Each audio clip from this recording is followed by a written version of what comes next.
This is a recording for the McDowell 1842 project. Today is March 31st, 2026. We are at St. John's Episcopal Church in Marion, North Carolina, and I am interviewing Julia Nunnally Duncan and Steve Duncan. So, Julia, can you tell me when and where you were born? Well, I was born at Marion General Hospital in Marion on April 16th, 1956. And Steve, where were you born? I was born in the same place in September the 4th, 1954. All right. It would be cool if you were in the same room, if your moms had been. It wouldn't be a surprise in McDowell County. It's a little bit little. What community did you grow up in McDowell?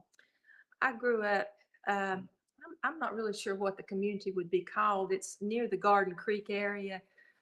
Today, it would be considered off the 5-lane. We didn't call it a 5-lane because it wasn't a 5-lane, but on Peachtree Street in Marion is where I grew up, in that little neighborhood.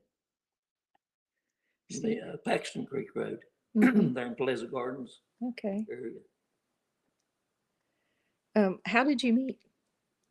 At school, Pleasant Gardens Pleasant Gardens School. School. Yeah. Okay.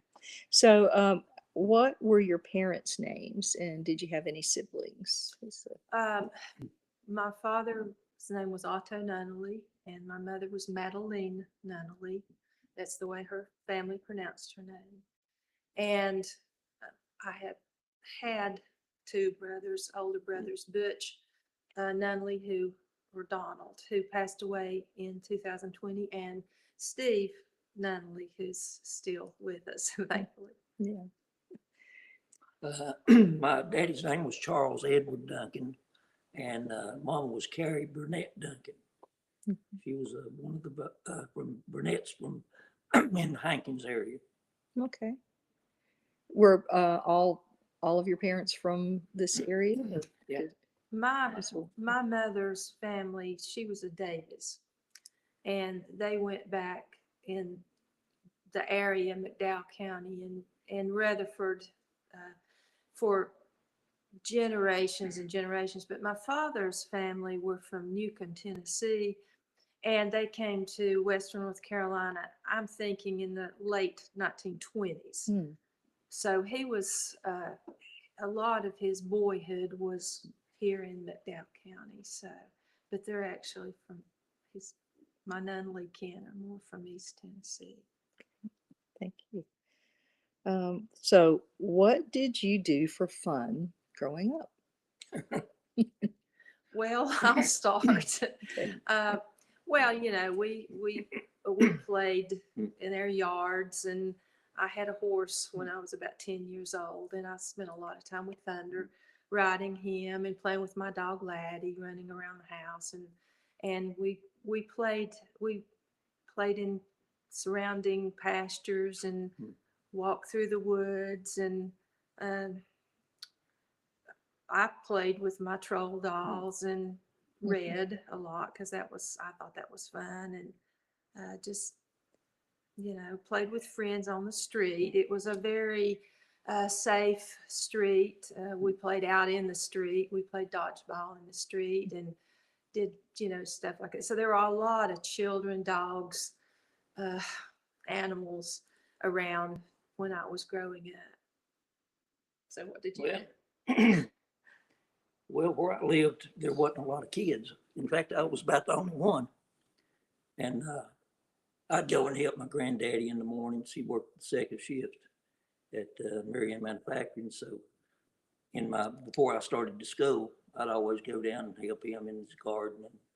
And we'd go in the woods a lot. And I stayed in the woods with a bunch of dogs a lot, just roaming around. We got 2 creeks and a lot of woods. And like I say, there was always a lot of dogs back then. You didn't adopt a dog, the dog adopted you. If one came around and you fed it, and petted it, you had a dog. And it usually hang around, for a good while. Yeah. I remember that. So you said this already, but where did you go to school and what was it like? So what was it like in your elementary school and then in your high school years? Well, I at just school? can't say enough about how wonderful Pleasant Gardens School was. I went there from the first through the 10th grade because the school's consolidated to McDowell High School. And so I spent, 10 wonderful years as a student at Pleasant Gardens. I had great teachers there. We had I was in talent shows all the time. My mother had me in every talent show singing that came along. And we had a lot of musical activities like that. I was a cheerleader, there at Pleasant Gardens for several years, actually, from the 7th grade through about the 10th. And a lot of basketball games, but the teachers were great. I had a 5th grade teacher, Mr. McNeely, who was just wonderful. He would let me get up and read little stories to the class, and we had a wonderful principal, Mr. Roach, the best ever, firm, but a real gentleman and just very good. So Yeah. just great school. Well, I went there for 12 years. We were, we were the last class to graduate PG before they consolidated it all. And it was really great. It was small. You knew everybody. And back then, everybody knew their parents and everything. You do something at school, there wasn't no hiding it because somebody else's parents would tell your parents because they knew about it. Yeah. And it was just a real close-knit community right in there. And like I say, it was a lot of fun, and it was easy going, but you learned a lot. You learned the basics. Our teachers were, they were tough, but they were good. You left there knowing how to read and write and everything. Yeah. About how many students were in the whole school? Do you know? I don't have any idea. We really. just had, How many were in your graduating class? I'm Do you gonna say, remember? probably no more than 45 or 50, was it? I wouldn't think so. Maybe not that It was many. small. It was a whole different world from And now. the thing is, most of us started in the 1st grade together and graduated the 12th together. I'd say at least 3/4 of us did. Yeah, my PG group, the group I was in, we meet now once a year. And so we think of ourselves really as PG alumni, even though, we graduated from McDowell High School, but we're very emotionally attached to each other from those earlier days, those 10 years that now not everybody came in the 1st grade, but most everybody did. And so you really got to know people. Yeah. It sounds like it. Yeah, And no they- wonder all the parents were- knew you if the classes were that. They were good. It Mhm. was good. So Mm. good. Did you have a favorite subject? Or I heard Well, a teacher that, Well, I loved anything that involved music. I was in what I think they called it a glee club, but a junior high glee club. Miss Corbett was their teacher, and I loved anything that had to do with music. But I guess for me, obviously, it would have been my English classes, literature, and I enjoyed doing everything connected with that, writing poems and sonnets and diagramming sentences. We have a disagreement about that. I liked doing that, going up to the board. But that was my favorite subject, I guess, English, and anything musical where we were allowed to sing and stuff. I don't know. My favorite subject was recess. Get to go out and play. But I guess all in all, I liked history better than anything. And biology, when we got up into high school, and you was taking like biology 1 and 2, Mhm. and kind of like that. Good teachers for that. Yeah, we had good teachers. No cell phones, no computers. We just had books. and good teachers. Mhm. And it was simple. Wonderful. So, what was your first job? Well, I guess my first sort of job was teaching piano lessons when I was stopped sort of studying piano for a while. Then I picked it up in college again. I did teach piano to students for a little while. And I had a pretty large group of students. We had a couple of very good recitals, actually. One at Garden Creek Baptist Church, which was my church at the time. And one, I want to say Chapel Hill Baptist Church. I hope that's the right one that I'm thinking of. One of my students' father arranged that. So I guess that would technically, but as far as a public job, I guess my first public job was working at Duncan Shoe House for one summer before I went to college. So I guess that would be Yeah. What was that like? Which the The Duncan Shoe House, yes. not too fun. Yeah. Because you just did it one summer. I was not, yeah, it, it was okay. Yeah, I don't know that I was the best salesperson, but I tried. And we had some people I knew coming in, but I don't think it was exactly my forte, but it was okay. I mean, I had good employers. Steve's grandmother hired me, and she was great, So it was an interesting job. Yeah. Well, I think it was when I was in the 10th grade.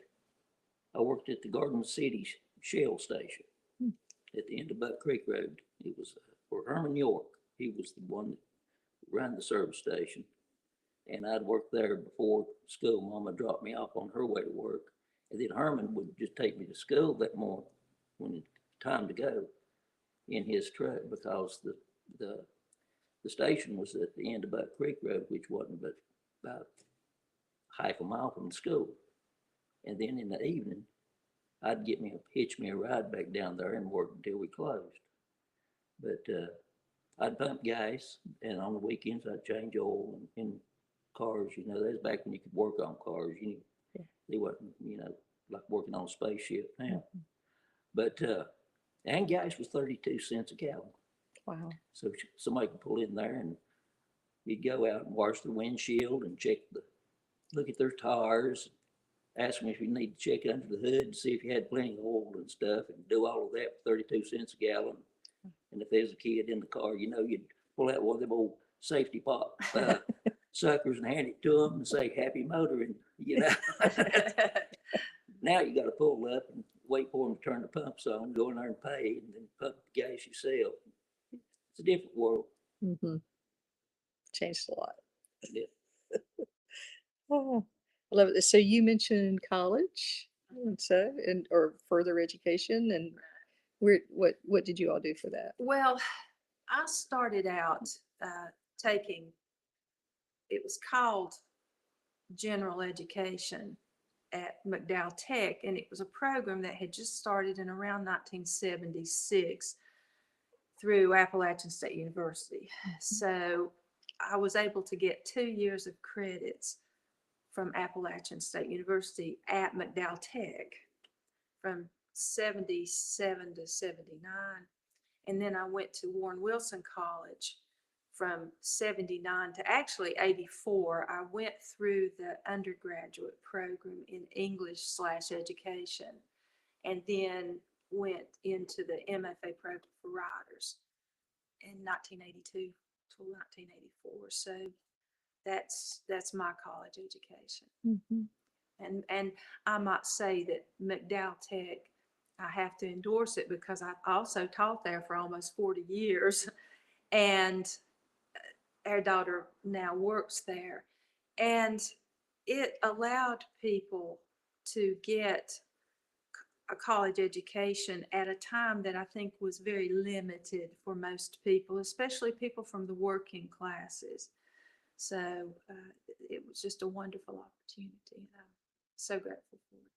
And I love Warren Wilson too, that goes without saying. Mhm. Steve? Well, when I got out of high school, I worked several different places, factories.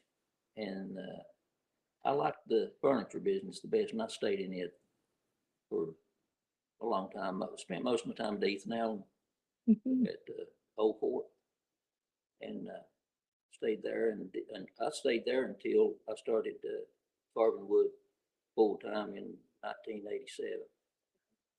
So been doing that ever since. So Real appreciation for the beauty of wood. I always liked working with wood. Just my medium, I guess you would say. Yeah. And so your paths led into education and into the Right. creative arts and wood and things like that. So how did that go through your young adult years? Since you're a couple, talk about, your courting, I guess, your marriage, when that happened. And Well, we, of course, we said we met in high school and began dating in high school, and then married young. And eventually it evolved that we've started doing things together, like shows and that sort of thing.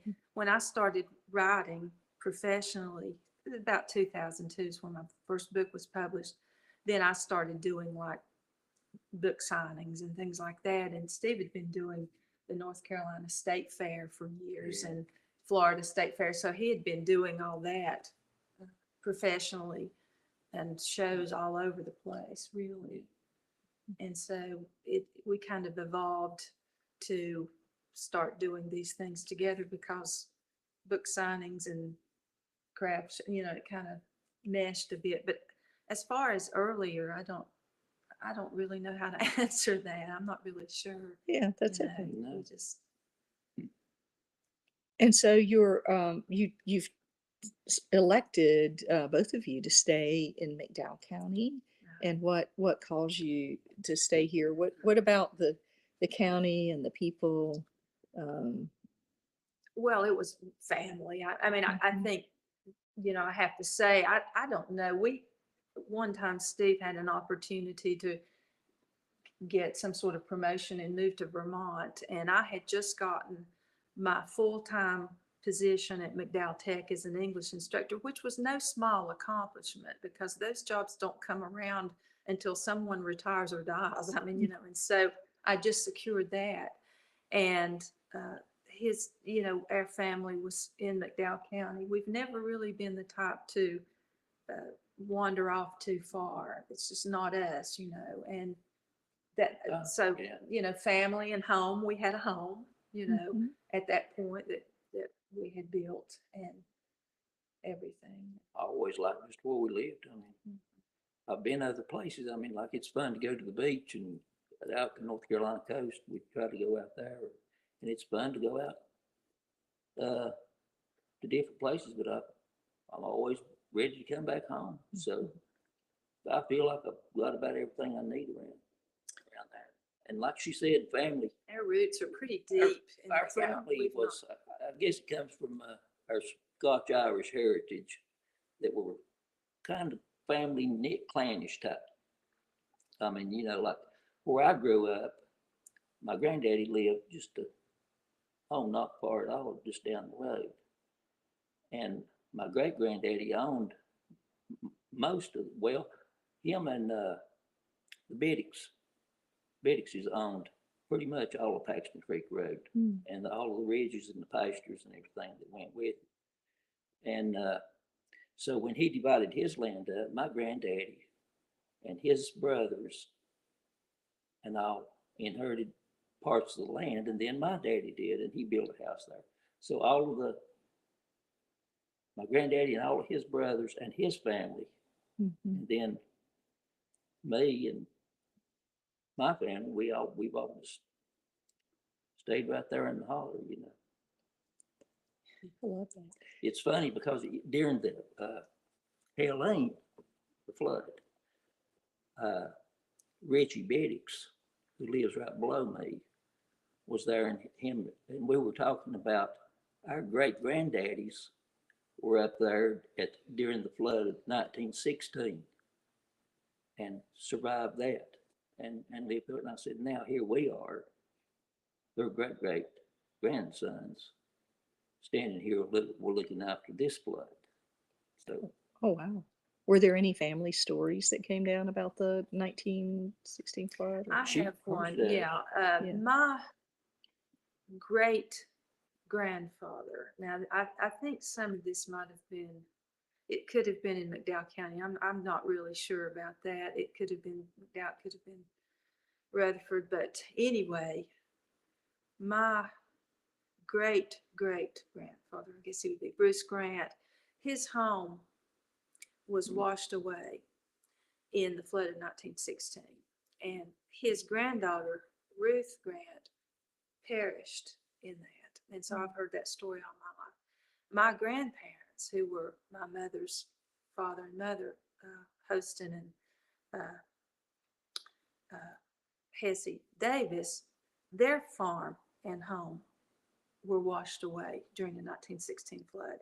And that's when they came to McDowell County, and he started working in the cotton mill. They eventually, lived in Clinchfield for all my mother's childhood. So, yeah, there's definitely 1916 stories connected with my mother's family. It's a terrible, terrible thing. Mhm. And how did your families and your land and everything during Helene? Sounds like it was, you mean as far as yeah, your area, your land. we your were real lucky. Paxton Creek, which is the main creek that comes down right in front of our house, about from here to the end of the church. And it got real high, highest I've ever seen it. But there's a little berm, a mound, we call it The knoll. knoll there. And it knocked the water off of us until it got down below our house. And then it spread out all the way across the road. And it was like the Catawba River all the way down to where it finally hits 70. Mm. But we did get water in the basements, that messed up the furnace and the water heater and all that business. But we was lucky we didn't have any real damage other Mhm. than that. Absolutely. So, what about your growing up and as you started your own family? What was your social life like? And so this includes like church, service. You mentioned just going to the beach a couple of times a year, but any other kind of travel, maybe to the fairs to do your work, and um, just kind of that social life in McDowell County and in your own. Well, when I was growing up, we were members of Garden Creek Baptist Church. And, church, there were, I'm sure, activities associated with that, vacation Bible school and, that kind of thing in the summer, and Christmas celebrations and so on, the Christmas plays. And I've written about just recently about the Christmas pokes that we would get at the church and so on. And then school, there were talent shows and Halloween carnivals and, all kinds of, and basketball games at Pleasant Gardens. So I would say school and church. I was trying to think of, like community things when I was growing up. I mean, I remember maybe a couple of times going to the Christmas parade, but I don't really remember too much unless I'm just not thinking about it now. I think church and school probably were my main social activities at that time. And my family would go to Myrtle Beach. That was our main vacation place. And when I was just a little bit older, maybe about 11, we would go to Cherokee Indian Reservation, and that's what it was called at that time. And I think it still is to some point. There's been some contention about that, what it's called. But in any case, we would go for little weekend trips there. And my uncle and aunt played music on the reservation. They weren't Native American, but they were good friends the Native Americans there in Cherokee. And they played kind of rockabilly music on the guitar and some sort of things that were kind of, I guess, Native American rhythms and so on. And so we would go over there and, spend the weekend and see them. So, we did that. And family, there's always family visiting from here and there. An aunt and uncle who lived in Detroit, and he had moved up there, after he was in the service and started working in the automobile manufacturing business, as so many Southerners did at that time. And they would visit, and uncle from Florida would visit, and so it was family, a lot of family and picnics and riding on the parkway and just kind of simple stuff, but a lot of fun. Mhm. Well, I spent a lot of time riding motorcycles with a lot of friends, a lot of boys I went to school with. We all rode dirt bikes. Well, we called them trail bikes back then. Yeah. They were smaller and they'd go good in the woods. And we stayed in the woods on motorcycles because back right behind my house, there's trails that go all over the mountains, Hoover Mountain, Mackey's Mountain, and I can leave the house and take trails and go all the way to Mount Mitchell because the Pisgah National Forest starts right behind the house. And just about every weekend we'd ride. And then there used to be the big sand and gravel pit over in Greenlee where Columbia Forest Products, I believe they call it now. These big mounds of sand, and we used to go over there and just jump and tear motorcycles all to pieces, riding and having a good time. But then later on, when I got into mostly hunting and fishing, mostly fishing, I like to trout fishing, and done that, and that's about the size of my recreation. Sounds nice. It's rough enough doing that. Did you go to the same church, your family, or the?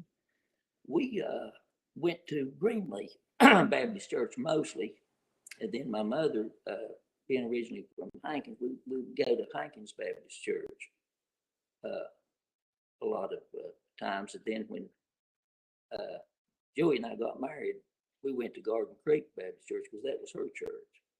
And then I don't know, all of a sudden we just one day and come here and we've been here ever since. Yeah, when did that happen? 1975. Yeah, he knows more about the dates on that. You said it was Well, just it was- after Easter. It You was- even it- remembered it was It right was after after Easter of 75. And Dale Hire was the minister. And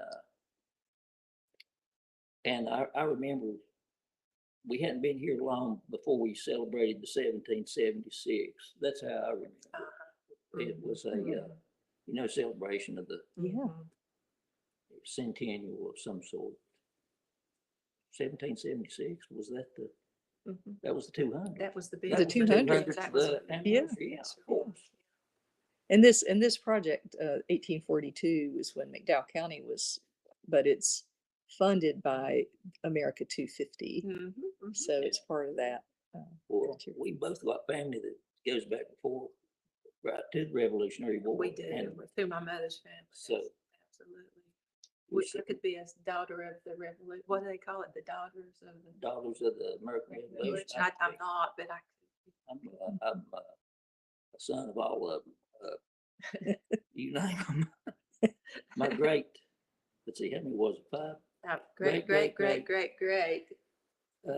Grandfather was with the first cavalry raised in Williamsburg, Virginia by Pastor Kendrick. Wow. And the other side of the family, the Duncans, they came over here during the French Indian Wars before they even started the revolution. Yeah. So been around here for a long time.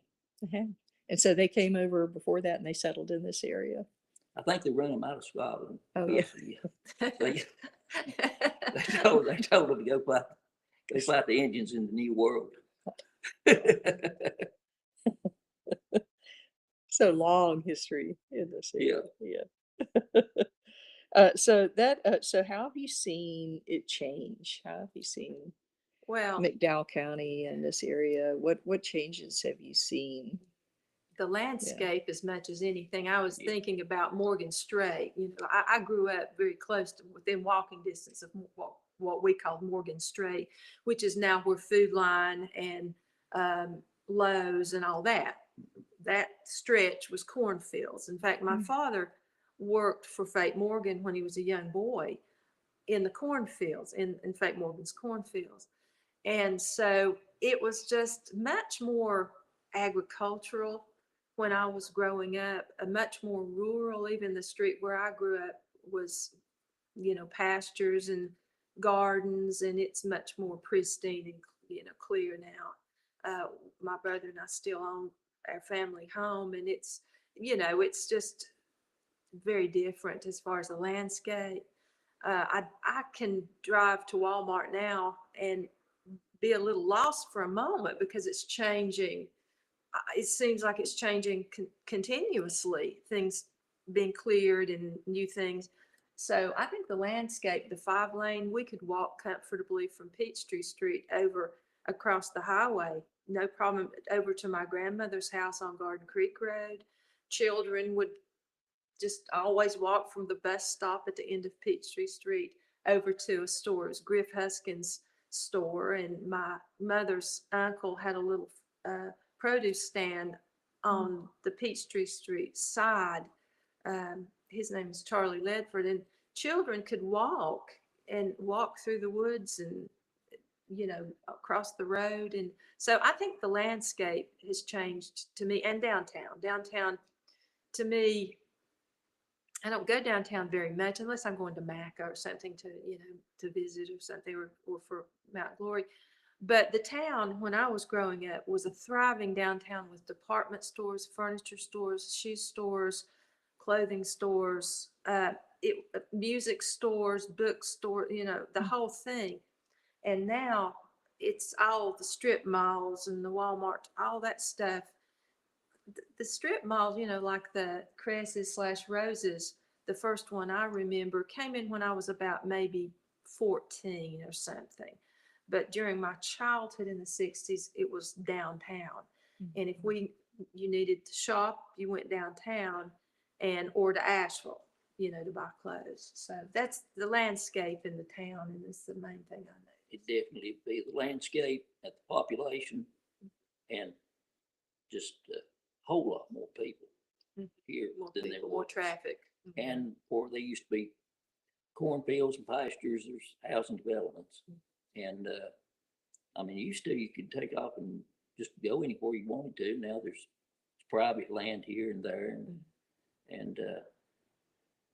And like she said, downtown Marion on Saturday morning, everybody from like all the different community schools. Well, let's say the ones mainly from Marion and Pleasant Gardens, everybody would be on Main Street, fooling around and doing this. Some of us had hitchhiked to town, from PG. And now you could hitchhike back in those days and not worry about no criminal picking you up. It's usually somebody you knew, or some boy that was older than you would come by in his old jalopy, and you'd run, jump in it, and ride down town and spend the day fooling around Rose's store, and we call it the dime store. And then you had hardware stores, the Western Auto, Bergen's Hardware, and there's just all kinds of little things to do up and down all the streets. And it's a lot of fun and stuff. Yeah, and then we used to have the old house theater down here. That was our movie theater, and then we had the Garden City Drive-In up closer to Pleasant Gardens, one of the last old drive-ins, that was around. We'd go out there at night, and us kids, we'd have to be on bicycles, camping somewhere up on Buck Creek, and we'd ride the bicycles down there and sit in front of the hedge and watch the movie. And didn't your grandparents, they owned the shoe They store? had the shoe house right across. Yeah, so Yeah.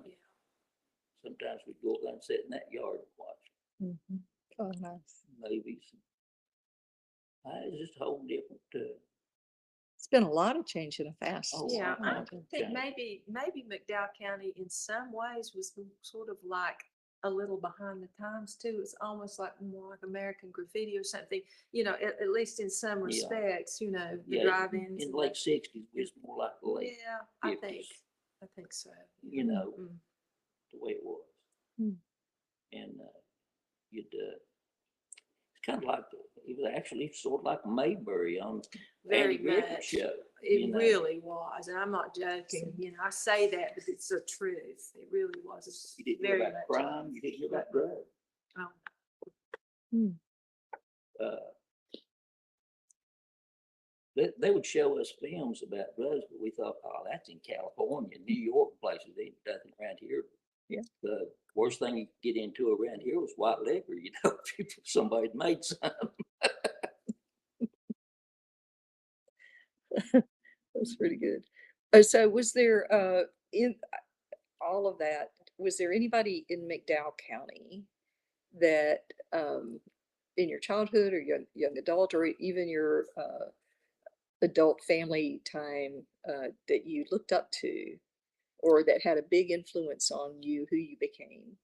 well, I mean, I've thought about that, and of course, my parents were the primary people who were, because my father loved poetry. He recited poetry. Um, he encouraged me to read. We had books in the house, and I started reading Poe when I was in about the fourth grade. And my mother was an entertainer. She would, get me into all kinds of entertainment things, talent shows, and encouraged me because she loved to do that sort of thing too. But as far as in the community, I would say maybe John Roach as a principal, who became a friend, in later years. And he was just a symbol of strength and stability and honor. He was just a very honorable person. So I would say him. And there are probably others I just can't think of. But he would be an example of somebody non-family who struck me as just being admirable, Mhm. in his attitudes and the way he presented himself in the school. Authoritative, but right. He was always right about whatever. Well, it's hard to say, a good influence or a bad influence. But We'll leave out the bad. Just, I don't know. I've just always run around with all different kinds of people. I mean, nobody real mean, no trouble, but just different kinds of people. I remember one time when I was working at the service station there was a hobo that had got off the train over near our preheater, which the railroad tracks wasn't too far from Highway 70 if you went the Greenlee way. And he hung around the station for a long time and told me some stories about where all he'd been and things like that. In fact, he got me to wanting to be a hobo too. But then one of the deputies from the sheriff's department come out there and got him. And I never saw him again. So there wasn't no such thing as law to rulers. Mhm. I mean, everybody had something to do. Yeah. Something like that. They didn't put up with anybody. The law was pretty strict, Mhm. but not to the point where they'd be, go out of their way to bother you. But everybody stayed pretty much law abiding, I'd say. Mhm. We didn't have but I think about 2 or 3 highway patrolmen in the whole county at that time, because we'd get out and ride our motorcycles without tags and stuff, or didn't even have any driver's license on the highways. And the patrolmen knew that we knew all the trails to get off of if they got after us. So they finally got to where we'd pass them. They'd just shake their fist at us because they knew they couldn't catch us. Oh, goodness. I love the difference in the way you looked at that question.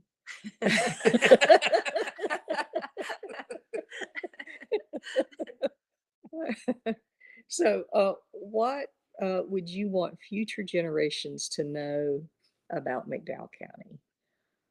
Well, I mean, I celebrated in my writing. I mean, growing up in McDowell County, I know I make it, I romanticize it. I know that and make it seem maybe a little more, I don't know. To me, in my memories, it was good. That's all I can go by, my memory of it.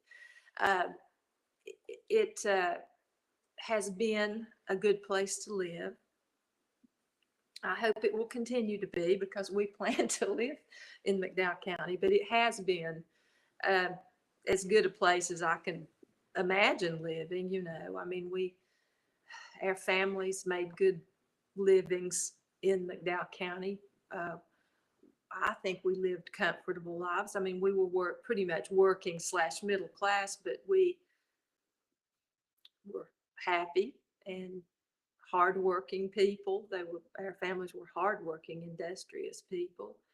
And I can't imagine having grown up somewhere where I would have been a happier child. Today, we just kind of go with what happens. I mean, we're not the ones who have control over the future, and the future's not probably for us. I mean, I hate to say it, but I think more in terms of what the future of McDowell County is maybe for our daughter Annie, because she's going to be part of it. And I think that it's going to continue. What I would imagine is that McDowell Tech is probably going to keep growing, keep working with the community and working with working people, the work-based aspect of it. So the McDowell Tech, I think, is one of the best things that ever happened for the county. Quite frankly, that's what I believe. It's helped me. It's helped her, as an employee. It's helped the community immensely. But what's here in the future, I have no idea, and it's for the future to figure that one out, I suppose. Well, I like history, and I would like for younger people to remember what McDowell County was like, and not just forget it, because there's so much being forgotten now, and not some don't even don't care about the history of the country or the county or any of it, and in a way, I kind of pity people, that's going to live in the future. Because if I had the choice to be born today and live for the next 72 years, or either go back to 1954 and live this all over again, I'd go back to 54. Because I don't know, I guess I'm like an old dinosaur and he's ready for the Berea tar pits. Because I just don't hardly relate to this modern, everything's electric, computer, touch screens, and all this kind of stuff. I'm more of a turning a bolt and pushing a button, or doing stuff, working like that, and you can't tell real from fake, anymore, especially with this artificial intelligence coming along. And I'm afraid that kids are so wrapped up in fake stuff that they don't really get out and see what's out there in the world, that's there already. I mean, like, I don't know about that AI. I think that's going to be the downfall of civilization. Because, for instance, Joey she looked up on the computer, Steve Duncan wood carving, and it said that that I started carving in 1970. After you retired After I retired from the military. In 1970, I was in the 10th grade at PG school. I know. Never been in the military. It's about us that aren't true. And it said that lysopa carving that's back here, Right. they said that was in the Carson house. It did. It's over the front door of the Carson house. Now see how they get artificial intelligence. I know. They just get bits and pieces of this and this and this and put it together. And people believe that, and they'll use pictures of me like that. I don't know where they found the picture. I mean, they'll find it somewhere. And I mean, one, of- Yeah. I will say as far as AI goes, that at a recent book signing in Asheville, one of the persons who invited me to be there said, "Have you ever used AI to write a story?" I said, "No, what would no, I haven't done that. I'll just write it myself." I can't imagine, but I know people do use that Yeah. now to write reports and write things. And Yeah, the way things get, the way they get things backwards and screwed up and all, you know, if they think I'm gonna get in one of those self-driving cars, they're crazy, because you might get in one of them things and tell it to take you to food line and end up at the lion's den at Atlanta Zoo or somewhere. You know? I'd rather have genuine ignorance than artificial intelligence. You know? At least I can see it. Yeah. And know it's real. Yeah. Well, that's my rant about the future. I'm a relic, I know. So how would you like to be remembered? well, I've thought about that, and I think just because I've been so family oriented, I would like to be remembered as a good daughter, a good sister, a good wife, and a good mother. And if that can happen, then that's enough. Because really, after all said and done, I would like to say, oh, I want to be remembered as a writer, I want to be remembered as a pianist, and all that. But after all said and done, you know, if you wanted something on your gravestone, which we didn't have stuff, we've already, well, anyway, got ours set up. But the thing is, I wouldn't care about anything but just, a loving daughter, all that sort of thing. So that's how I would want to be remembered. And I know in future generations, there probably won't be people to even remember that. But that's how I would want to be. Oh, well, I guess that'd just be up to the future, but I'd like to be remembered as somebody that was pleasant to be around, and always tried to do the best at whatever I attempted to do. And always rode hard, shot straight, and never double crossed nobody. I love that. So is there anything you thought we'd talk about that we didn't? Uh, well, about people that influenced you, Mhm. my family did always influence me in a positive way. And, I said I'd known a whole lot of different people, having done state fairs in Florida and Raleigh and everything, and going to different craft shows and stuff.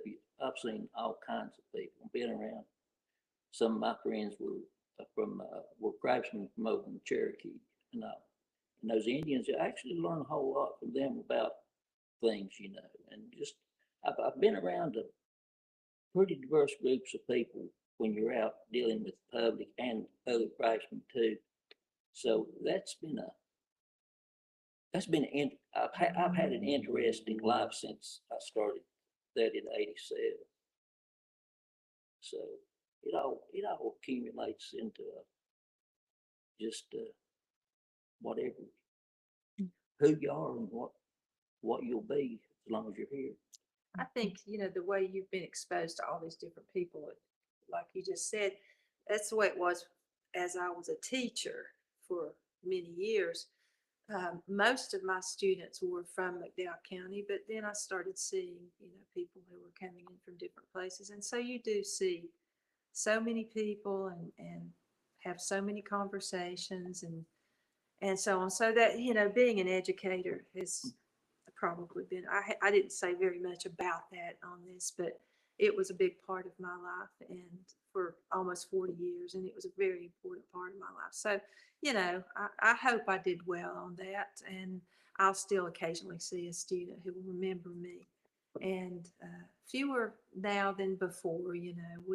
I used to be able to go out in the community and everywhere I went, I mean, everywhere it would be somebody I had taught. Now Annie's seeing some of the same thing now. She's seeing all these people she's worked with. So it's been a good community, and they're good people here. And, so I'd highly recommend it, as a place to live. Is there any advice you would give to those who, like Annie, who are kind of forming, those who are growing up, going through school here, becoming new leaders in this? I mean, I know the future is the future, Yeah. but is there anything that you would like to say to people? Think about this. Well, I would just say be industrious. Steve and I both grew up in an era when it was an age of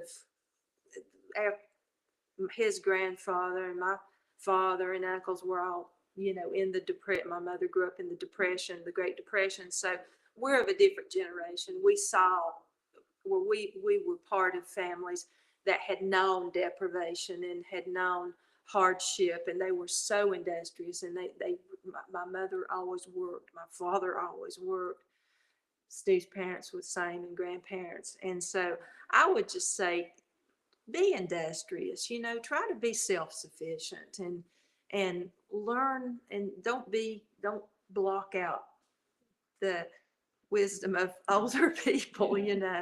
Listen and just be receptive, to what people can teach you. And, if you'll do that, and like I said, the rest of it's, I have no idea what the future holds, but just work hard and be as independent as you can be. Don't do, that's what I would say. I would tell young people today to study the future well. I mean, study the past and history well. And because if you don't know, I don't know who said it, but I've heard it somewhere that if you don't know what's been, then you're likely to make the same mistakes over again in the future. So you can learn a lot from history, just like, well, my granddaddy was like in World War II, and so was his brothers and stuff. I listened to a lot of stories and stuff he told, and you can learn a lot by just asking older people, because they've been there, they've done that. And I wish I'd paid more attention to what I was told, back in the day. So I think they will, be open to take advice and don't leap before you look. Thank you both very you. much. Thank you. Good question. And just to be sure, I forgot to say this at the beginning, you agree that this can be posted on the 1842 project website for people to look at publicly after June or July. Right. Yes. We're happy, and Yeah. hope our comments have been interesting to people. We'll be glad to accept the Oscar for documentaries at the next Academy Awards. All right, did you all hear that? Okay, thank you so much. Give me just a second. I'm gonna